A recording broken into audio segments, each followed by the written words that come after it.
नमस्कार दर्शक बंधु पाणीपाग खबर आपण समस्त को स्वागत। बंगोपसागर में भीषण रूप नेला लघुचाप सारा राज्य में लगाण वर्षा उपकूल में प्रबल बर्षुची। आज वेलमार्क रूप नेब गतकाली लघुचाप क्षेत्र आज बांग्लादेश और पश्चिम उपकूल में वेलमार्क में परिणत होगा पर यह ओडिशा उपकूल मुहां हेब। यार प्रभाव में 24 घंटे प्रबल अति प्रबल वर्षा हेब।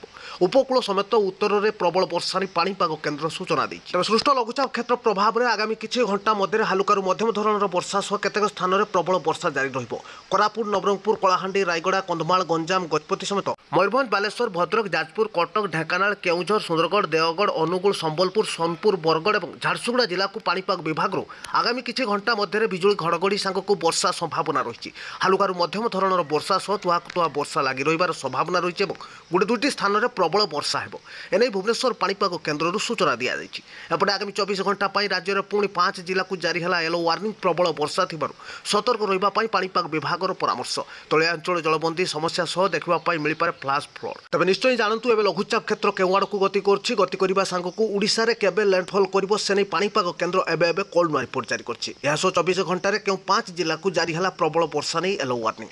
ता पूर्व वीडियो को लाइक करंतु, चैनल को सब्सक्राइब करी शेयर करंतु एवं आपण मान अंचल रे एबे वर्षा स्थिति कोन रहिछि निश्चय कमेंट बॉक्स रे जणांतु। तो भुवनेश्वर आंचलिक पाणीपाग केन्द्र मिलता सूचना अनुसार राज्य को पछकू पछ आसूची लघुचाप क्षेत्र। गोटे लघुचाप न सरणु पुणी एक लघुचाप आग को आसवा नहीं संभावना थिबा पाणीपाग केन्द्र सूचना देछि।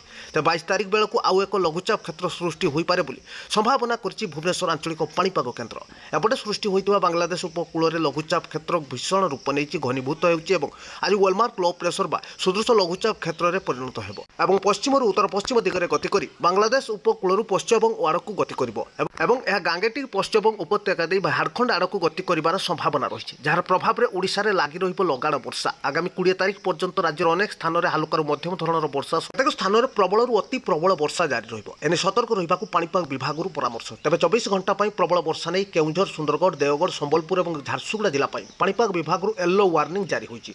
अधिकांश स्थान में देखा मिलिबो प्रबल वर्षा 7 ରୁ 11 सेंटीमीटर मध्य वर्षार संभावना थिबा पाणीपाग केन्द्र सूचना देछि।